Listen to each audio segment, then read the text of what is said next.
from the Ford Foundation. The Ford Foundation is a US foundation that's been around for 80 years and operates in 10 countries around the world and in Southern Africa. I am speaking from that perspective around the need for philanthropy, but also offering some critique around what we should be cautious of as we think about African philanthropy. Firstly, to just go to a point that Una made earlier around the meaning of philanthropy, I think the language that we use around philanthropy is important. The importance of what we've been practicing within Africa since time immemorial, community to community. Like I grew up in a township where you gave and helped those that needed help within the community. It wasn't about a high net worth individual coming to save you from your poverty. And I think the notion of the poor being able to help each other is something that is, we have a rich history of that.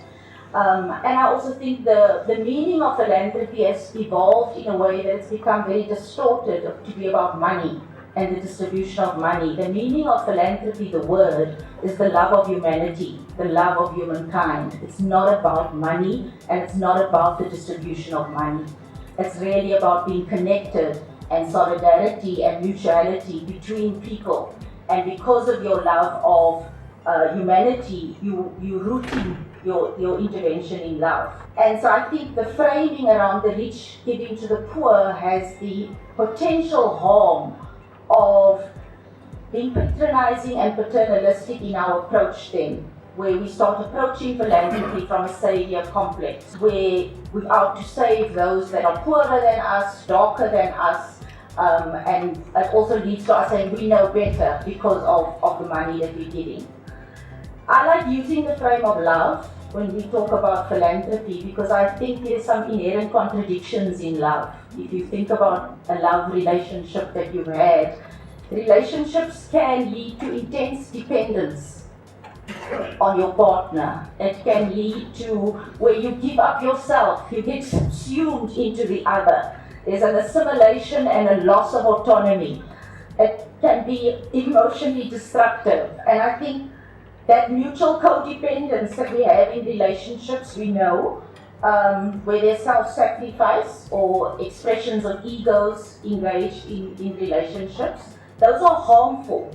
And so I think it's useful for us to think about that when we think about the kind of philanthropy we practice, whether it's trying to turn our partners into ourselves and assimilate them into ourselves, whether it's about them sacrificing all autonomy and agency, whether it's to create intense dependence. And so I think love and the love of humanity is a very useful frame, but knowing that there's a contradiction there in terms of power.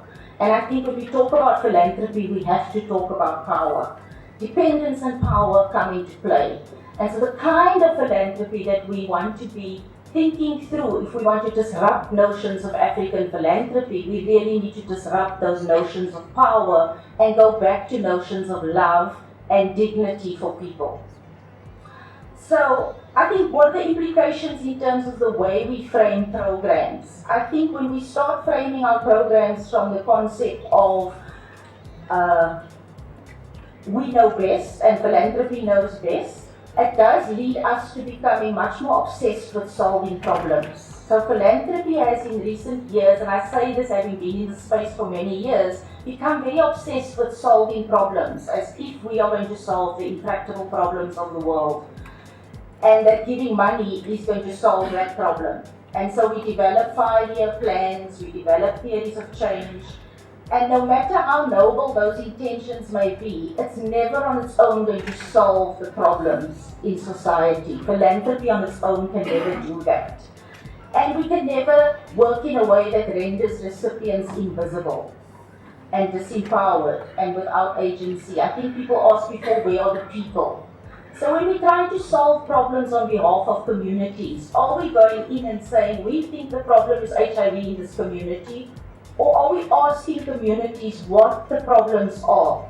Infant mortality may be the biggest issue, but yet we're going to throw $10 million at HIV because we think HIV is the problem. And from our perspective, we think that's the problem and we're going to go and help that community.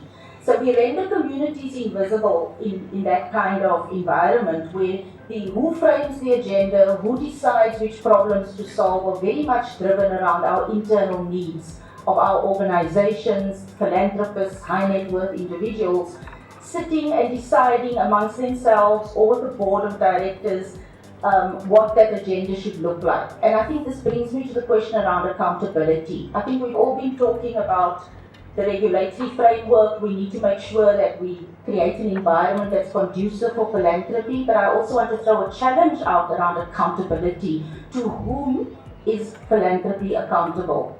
Are we accountable downwards to communities? Are we accountable to boards? Are we accountable to ourselves because it's our money and we know what's best?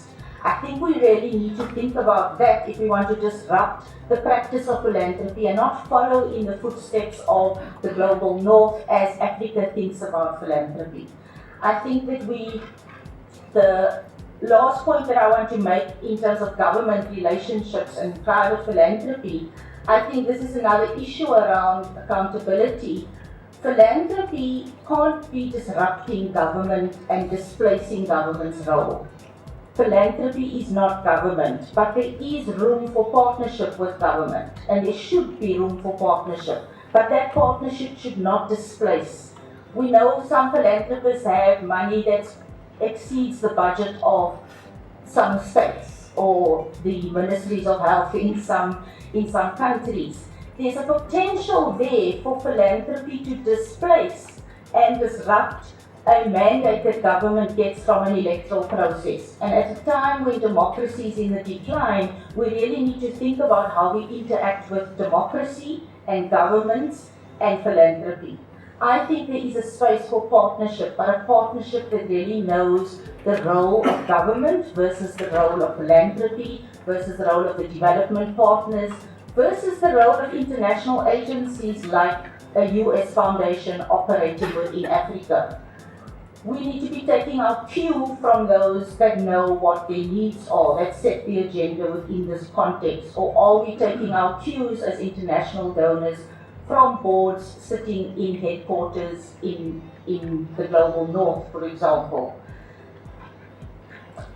I think that as we rethink partnership models, we need to rebuild partnerships, and we can really disrupt the very notion of partnership in trying to think through more creative ways of partnering with local philanthropy, with the private sector, with US foundations who have a different way of working.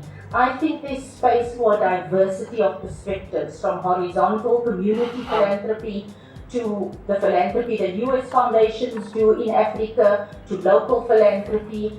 How does that diversity come together into a melting pot that really respects and goes back to principles of Ubuntu, principles of love, of humanity, and where we hold each other accountable and really try to solve problems collectively and make sure we cede more of our power. I think to really do this effectively, we're all going to have to get a bit uncomfortable and start giving up some of the power that we hold in terms of how we spend our money. And that's probably going to be hard, but it will be exciting if all of us in this room started to really ask ourselves the hard questions around power. I want to talk about specifically private institutional philanthropy. Yes, we need philanthropy, but more importantly, we need philanthropic practice on the continent to be different. This quote from a recent research is just one small illustration of that. What this research and other work is pointing to is that we need a fundamental transformation in the foundations underlying our philanthropic practice. And today I want to touch on just a few of those foundational elements. The first is the need to focus on dignity being the determinant of relationships rather than accountability. The feedback we're getting is that when we start with accountability, as a determinant for relationships, it becomes about certainty, it becomes about control, it becomes about predetermining what we as philanthropy think is going to happen, but in contexts that are fluid and constantly evolving and which we actually have no control over. When we start with accountability, it places us, the funder, as the center of the equation. Yes, it's our money, well, not always ours, but ultimately it's not about our lives, and we have to put that at the front and center. The alternative people are saying is, can we start with dignity as the determinant of relationships? And this calls for us to act in ways that are fundamentally different. It calls for a rethink of the ways in which we engage with those who benefit from our support, but it also calls us to rethink how we see the purpose of our money. It calls for us to place our money in service of that which enables people to live their lives with dignity and freedom. And that means moving away from narrow targets and measurable outcomes and strategic footprints that have been developed somewhere totally isolated from people who are living the experience every day. But to ask the larger and harder questions about those we seek, what do those we seek to serve need from our money? And accountability can always be tailored around that. It's not about saying accountability is not an issue, it's about saying accountability to who and where does accountability sit within this framework. In the words of one of the respondents in this research, he said, the way in which philanthropy behaves with us is about teaching us to be good little boys and girls. And I thought it was a really strong indictment. The second thing that I want to talk about, the potential for us to be different on, is the need to put function before form. So as institutional philanthropy, we like to fund those that are in our mold. They're institutionalized, they have high-profile boards, they have top-down systems of management and governance, they're orderly, they're predictable, and they're very often risk-averse. We talk about NGOs and formalized civil society, rather than the broader civic space that is working towards advancing justice. When Halima started his opening remarks, he talked about how the landscape of how change is happening on this continent is so very different, and the ways in which movements are disrupting the civic space. But yet philanthropy has lagged far behind. We haven't caught up with the circumstance. We haven't figured out how do we engage with movements as part of our larger system of funding. We pit movements and formalized civil society organizations against each other in our own internal frameworks. We say NGOs and academia are good. Social movements and community organizing, they're too unpredictable, they're too unorganized, they're too unaccountable, or they're too organic to fund. Or if we do fund them, we want to change them into a form that we can relate to. And this is really problematic. So when we plan our theories of change and our structural change frameworks, without taking into account what other forms of civic action are doing, and what that means for those who we do actually fund, what they can and can't do, this becomes difficult. Using institutional form as a criteria for funding means that we are only looking at one tiny spectrum of what civil society encompasses, and one slice of a much bigger pie that enables things taking forward transformation. We need to rethink what are the changes we want to see in relation to the kind of substance, practice, and actions that enable these changes. So it's not about are we supporting NGOs, are we supporting CBOs, are we supporting movements. It's about what are they doing, what's the practice on the ground, what's needed to happen, and then think about what does a holistic approach to supporting change mean for us, irrespective of institutional form.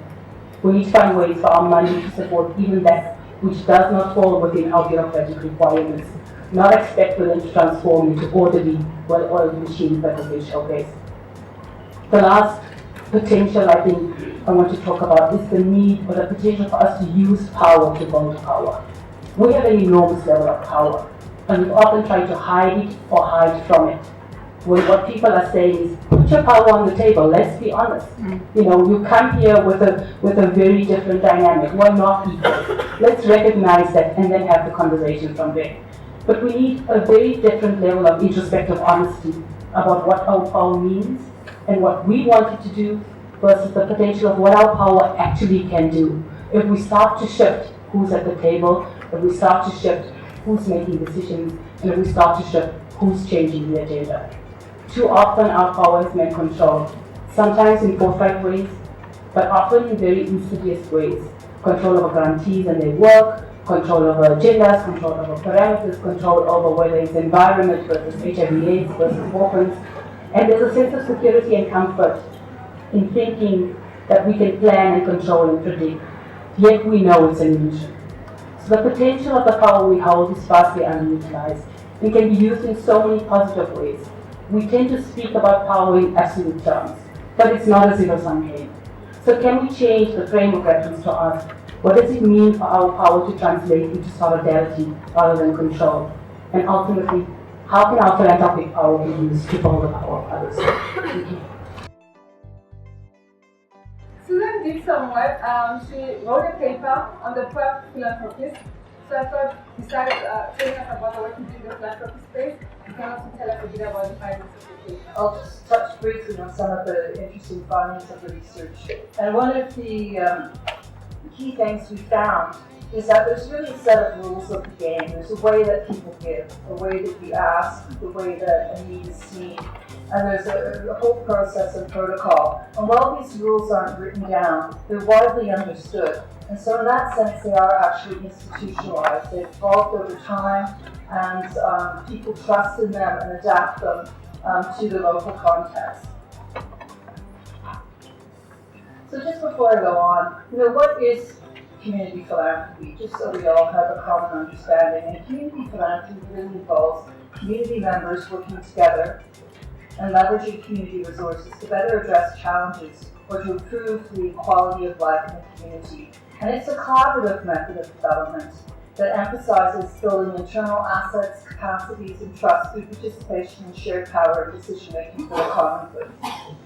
And in our work, our team came up with two types of community philanthropy, what we call horizontal philanthropy and what we call vertical philanthropy.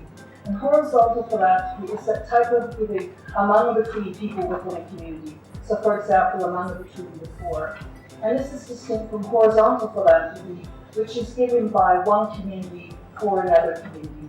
So horizontal is people within the same community mobilizing resources, and this could be financial, material, in-kind, and voluntary time, as opposed to resources coming from outside of the community. So we can make this distinction by saying African philanthropy and philanthropy for Africa. And I think what's important to recognize, though, is that they're not in opposition, or it's not an either-or proposition, that the promotion of local resource mobilization does not exclude the value of external resources, provided by other communities. It really only stresses that external resources should complement horizontal philanthropy, so that the efforts of community members are in a controlling position and assume leadership over how resources are used in the community. So as very nice says, we need top-down resources, but bottom-up ownership. Now, to get to the punchline, why do we need horizontal philanthropy? I've reflected on this and I've come up with 6 reasons. First, it's a sustainable type of development. Claude Ake, who's a West African scholar, reminds us that for something to be sustainable, it has to be part of the everyday, it has to be embedded in our life. And these traditions of giving, of African giving, are something that we all know are very embedded in everyday life and culture of African society, so it's something that will endure. Secondly, we have to recognize that horizontal philanthropy is something of tremendous magnitude. It's too large to ignore. It's practiced by 1.2 billion people across the African continent. So people know something about how to get resources where they're needed most. Also, another reason why we need horizontal philanthropy is that it has the developmental impact. It's a way that people move out of poverty. So we come back to the example of educating children. And it's also a way that people can maintain their position in poverty when things are getting worse and pushing them further down. Often people talk about horizontal philanthropy as being survivalist, but in a context where poverty is getting worse and the economic situation is disastrous at times, standing still, survival, is actually really moving forward. And also, another thing about horizontal philanthropy, and the reason why we need it, is that it practices an asset-based approach to development. So instead of looking at what communities don't have, it focuses on assets and what communities do have. So it looks at local institutions, and it looks at the agency and the assets of people and communities. And by doing so, it gives them control and leadership. And finally, we move away from looking at beneficiaries, what we often think of as the beneficiaries. We move towards them setting priorities and strategies and ways of working. And this is opposed to following the ways of working of the donor. And I think we're all very aware of how problematic a lot of international aid is. So to conclude, we need horizontal philanthropy because it offers us a mindset which is contrary to the top-down paradigm of much development assistance. And it also recognizes the existence of African philanthropy, that there is something there to build on. And we're not starting from scratch. Thank you.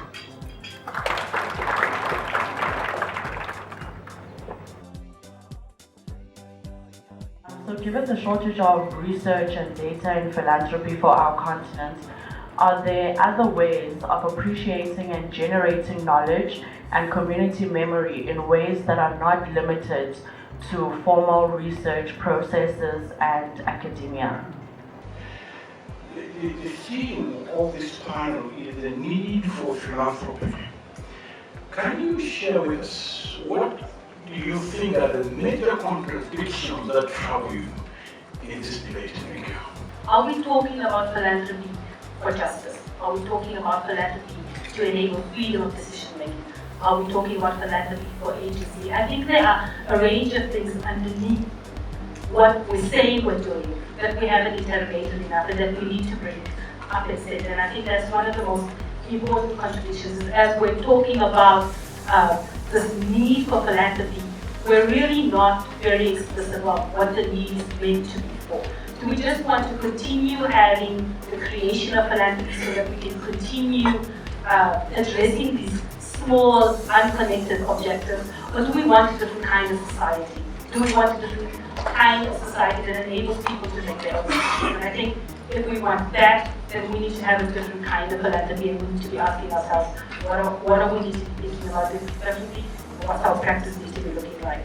You touched upon government and indeed the need for partnerships. In your experience, has government given the right signals to say that they need philanthropy? Effort on the part of government and treasury in particular to understand how philanthropy works and where there's space for partnership, and in other contexts as well, governments are coming to the table to say, how can we partner? I think where they're trying to bring philanthropy together and say, look, this is on our agenda, what's on your agenda as local philanthropy, as US philanthropy, as bilaterals operating in a country. I think that opens the space. I think it's always hard to negotiate because government has a set of priorities, philanthropy, when we sit around the table, everyone has their own priorities and their own 5-year, 10-year plans. And so how to find common ground? We have to go to the ground. We have to have different kinds of methods and ways of working. We have to kind of get out of our academia and out of our silos of thinking to understand the ways in which people are giving in ways that are not siloed, in ways that are not about HIV or about education or about children. We really need to understand the reality and how that informs the everyday systems of mutuality and reciprocity and solidarity that's happening on the ground. And we can only do that by talking to people. So we need to stop talking to experts, I would say. We need to start understanding people from where they are rather than us thinking that we know better.